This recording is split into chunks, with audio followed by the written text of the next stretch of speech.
Welcome back to the channel, everyone. Well, I've gotten a ton done on all the work needed for the install of this 250-pound Niles Bement Pond utility hammer.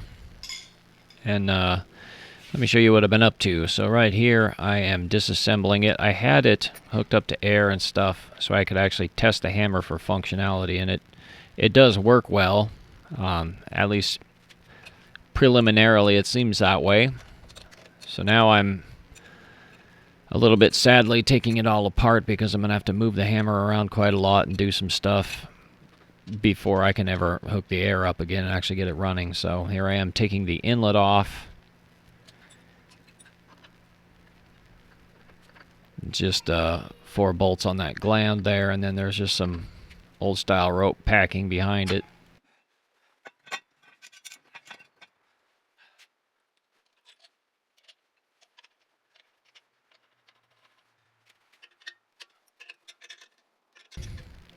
Taking the muffler off. Again, that's just a tractor muffler that I bought to fit it. Probably paint it darker to match the rest of the hammer later. It's just held on with a exhaust type clamp. And we're taking that exhaust flange off, and that just has another sort of rope packing gland back there.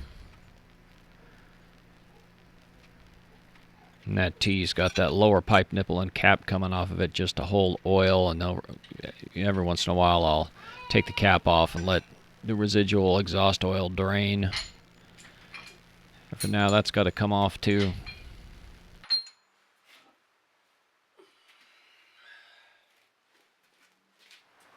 Okay, here's where we're at. I've got all of the I've got the exhaust pipe here, and then the air inlet pipe disconnected. I got the top linkage disconnected there, and then over here I got the treadle removed, treadle linkage removed up to the valve, and then the valve control lever for the throttle valve removed. So all that remains to separate this hammer at the flange here is I'm probably going to take the ram off of the piston rod there, so that I can hold the piston rod up inside the piston, take the ram off separate, so that I can set the entire assembly down more or less level on the floor without having to worry about it tipping over this ram here. So and then the air hose is disconnected and shoved back through the wall there. So next I'm going to think about and play with removing the ram, and then it's going to be taking some of the building apart a little bit to get my gantry assembled in here over the hammer. So yeah. So now the actual hammerhead has been taken off of the piston, so the ram is effectively separated. There was a pin here. I drove it out from the other side, and it is all pretty mangled up. And I think that perhaps sometimes it was the only thing holding the hammerhead on, which means that this taper here, this has got a turned wedging taper that fits into a female taper on the hammerhead, probably was coming loose some of the time. And looking at the condition the surface is in, I would not be surprised if that was the case. It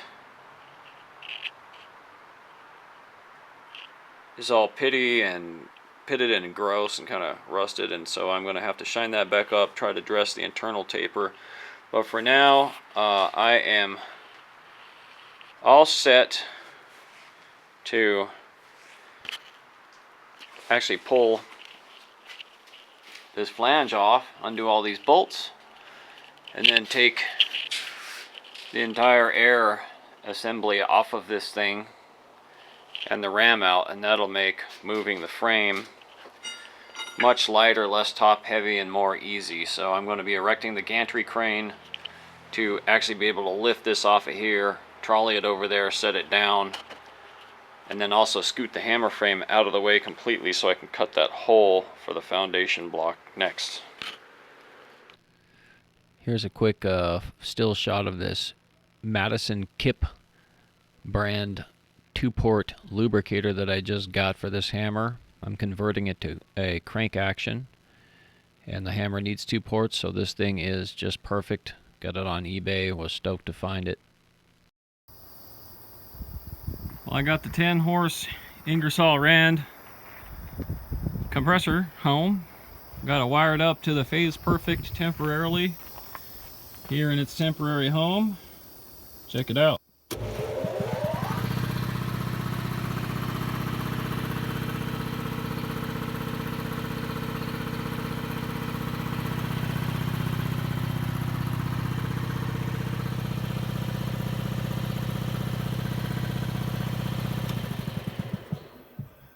Purrs like a kitten. Real happy with that. So right now the shop is a disaster zone, which is how it always gets when I'm working on a big machine install like a power hammer or whatever. I've been making bolts, big hammer mounting bolts that are going to go down into the hammer foundation concrete, and then the entire forging area is all kind of pushed, consolidated, and the Niles is pushed over to the Baudry from the spot it had been because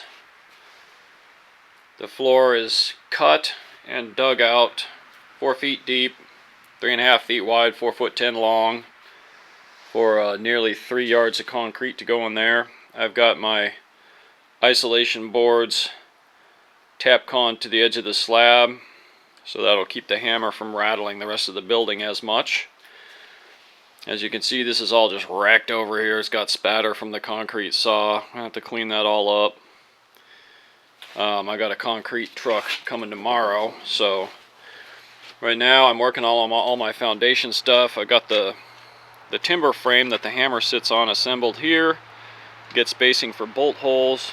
Like I say, I'm doing the bolts. I got washers and nuts happening here. And then over here is rebar land.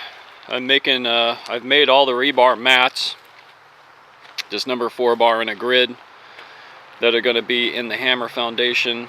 And now I just have to tack them all together vertically to make the cage, lower it down in there, and set it on some rubble blocks to space it up off the floor. Then I'm going to make bolt pockets out of this 1.5" Galvy pipe that are going to get cast down into the concrete. They're going to get a nut welded on the end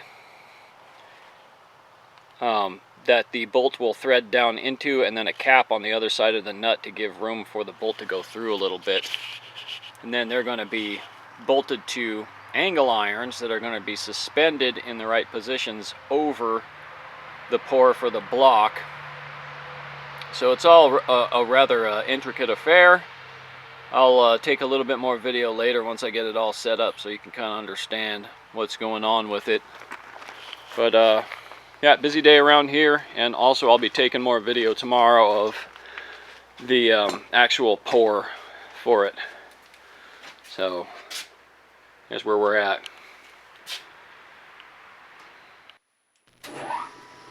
Moving right along to making the mounting bolts for anchoring the hammer once it is finally installed. We're over on the lathe, and this is just A36 hot roll bar, and I'm turning a 1" by 8 threads per inch coarse thread on it. Right now I'm just facing off the end of the bar, and I'm swapping cutters out. I'm going to turn the end of the bar a little bit truer than it is. I'm not taking it down perfectly clean because that's going to take it a little bit smaller than I want for my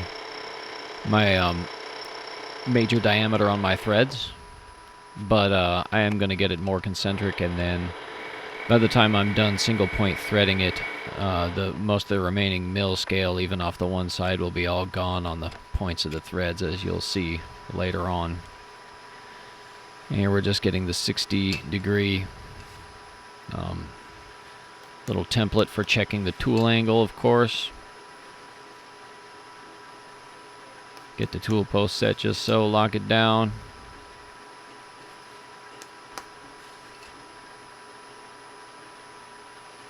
And then once we got that, we are going to touch off, and then I'm using the digital readout that you can't see on screen to get my way down. I'm turning a narrow relief where I want the threads to stop, and I'm stopping at the minor diameter of the thread. So that's a pretty good cue on roughly where to stop when I'm getting close to my double depth of finished thread. And now I'm coming out here setting my threading stop. More about that later. And now we're running actually the lead screw at the correct pitch, and we're running 62 RPM, and we're putting on our first threading pass without oil or anything, just to make sure everything looks good. So that looked good. Now I'm speeding it up a little bit, the video that is, not the lathe. Adding some oil, and we're just going to cut our passes. I'm starting out with 10 thou depth of cut, and I do that a few passes, and then I move to 7.5 thou depth of cut for most of the thread, and then I finish at 2.5 thou depth of cut for the last pass or two. Thought I'd stop in the middle of single point threading this bolt to explain a couple of things about how threading works on this lathe. So, focus. So, this is a tool room lathe, a Pratt Whitney Model C tool room lathe, which is very, very nice for threading on. I'll show you a couple of reasons why. So, for one thing, you got a threading stop here. And what this does is it allows me to set how far this will draw back and set where it'll automatically stop at when I feed it back in. So it'll stop right there unless I set this differently. That means that every time I retract the tool to rewind back from a pass, I can pull it back out however far I want, but when I'm ready to cut again, I just set it to that stop, and then I can add whatever little bit on my compound here I want, and then not really have to think about where I was on this dial to begin with. So that's super quick and handy. And then, so I've got a reversible lead screw here, forward, reverse, neutral, at the apron, so I can stop the carriage from moving without losing my index with the lead screw. So that means that I can thread up to my relief here, pull the clutch up into neutral, it'll stop there, I can retract the tool, put the lead screw in reverse, back off again, plunge the tool in back to my stop, and then add 5, 10, 15 thou feed, whatever I'm at, here on the compound set at 29.5, and then hit forward on the single tooth clutch for the lead screw, and then cut my thread again, rinse and repeat. It's super simple, super easy to use, and I don't have to worry about always throwing this in at the right time. And you can set stops here on the feed and lead reverse, so you can thread up to a shoulder too, but it's a little bit older and worn in, so I got to put a little work into that before I trust it fully. But yeah, so we're threading at 62 RPM here, 62 RPM on that plate. Focus. Yep, right there. And we're at 8 teeth per inch over here on the quick change box. And now we'll do some more cutting, and I'll mount you at a different angle so you can kind of see how that goes.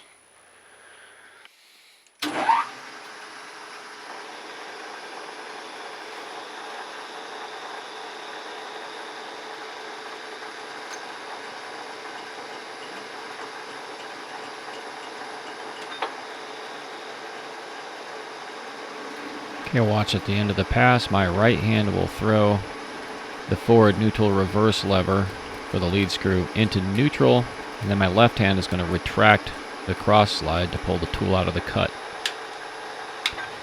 Then I'm going to pull reverse on the lead screw clutch. Then my left hand advances the tool again.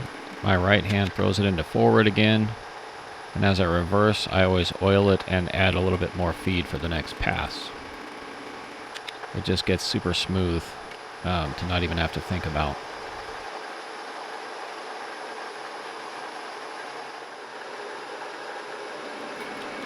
And I'm just using hand ground high-speed steel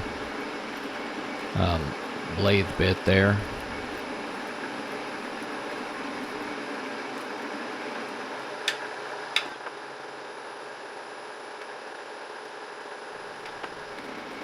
You could thread this a little bit faster probably by using the half nuts, because you can back out a lot quicker if you don't leave the lead screw single tooth clutch locked in like that. But just in terms of stress-free and smooth threading ability, this is almost as fast as that and just way easier. It's quite nice.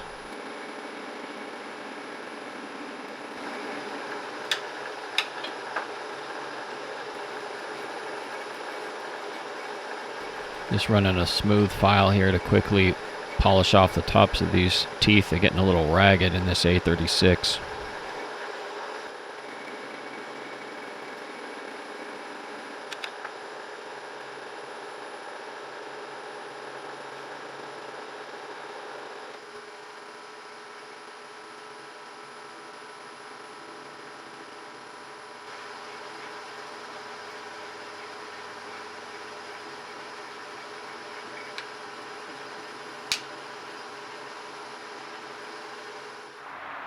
Okay, so I have built a rebar cage.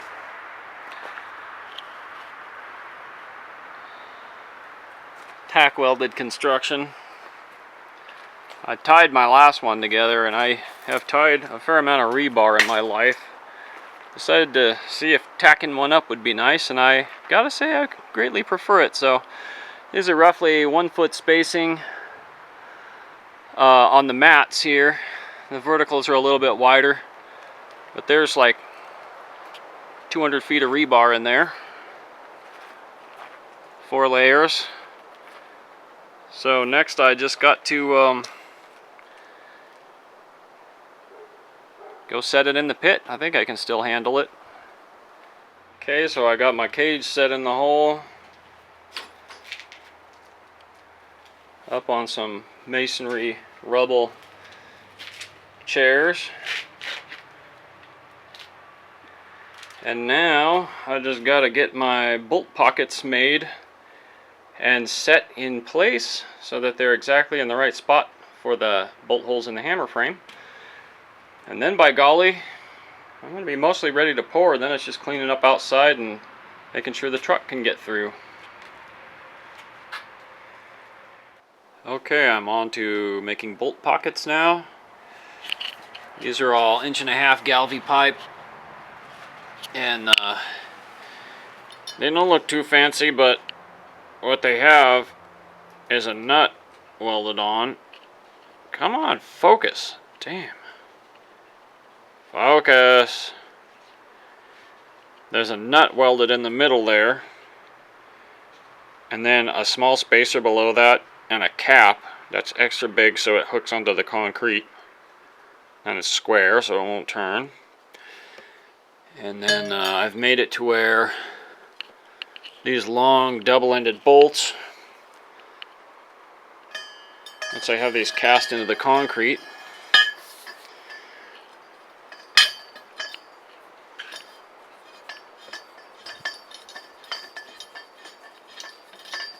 I can thread them in by hand, and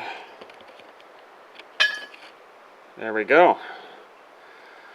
So I've got that much sticking out because the hammer's sitting up on timbers, and then there's the hammer frame and a washer and stuff. So I've got a 14-inch takeout for that, and then these go about 22 inches into the concrete. So that's the plan. Now I just got to weld up 3 more of these dudes. Well, it's the morning of the pour. Truck will be here in 15 minutes if it comes as scheduled. Got the rebar in there. Here's my bolt pockets. The top pipes are just spacers that help me snug these nuts down tight to the top of the positioner here, and then you can see the actual bolt pockets with the welded nuts and feet hanging down into the pit. And then I've got these tapconned down with some spacers, 1-inch spacers, to space it up off the finished grade level so I can trowel under it. Got a couple of trowels, a screed board, and a bucket of water there. Got a path opened up out the shop door. And then I've got a way cleared down the driveway for a truck to back in. So, well, there it is. Exactly 3 yards of concrete. 6-sack mix with plasticizer. Helped it flow. Should be nice and strong.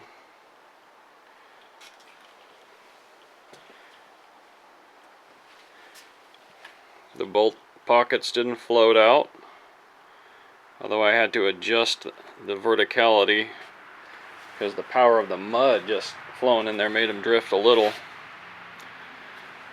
But I caught that in time. Exactly 3 yards. I'm glad I didn't bring any less because it was right down to it. And here we have baby handprint, or baby footprints of Shanti. 4-month-old Shanti. And 4-year-old Fire handprints. And here it says 2021. So, yeah, I'm happy with that. Now let's just keep an eye on it, keep the top damp, and hopefully put the shop back together as soon as quick possible. Well, 8 hours after the pour, it's all looking good. I got the positioners unscrewed from the deck, got everything swept up around. Concrete's hardening up nicely. Now I just got to take these bolts out. You can see they got that 14.5 inches of standout that I calculated they'll need to get up through the wooden hammer foundation block and then up through the hammer, and then have enough space for a nut and washer. They're unscrewing nice and easy from the bolt pockets, so that's nice. Managed to get them all out just fine. Now they'll just set aside until I'm ready to bolt that hammer down. Thanks for watching this marathon session with me, and stay tuned for next time.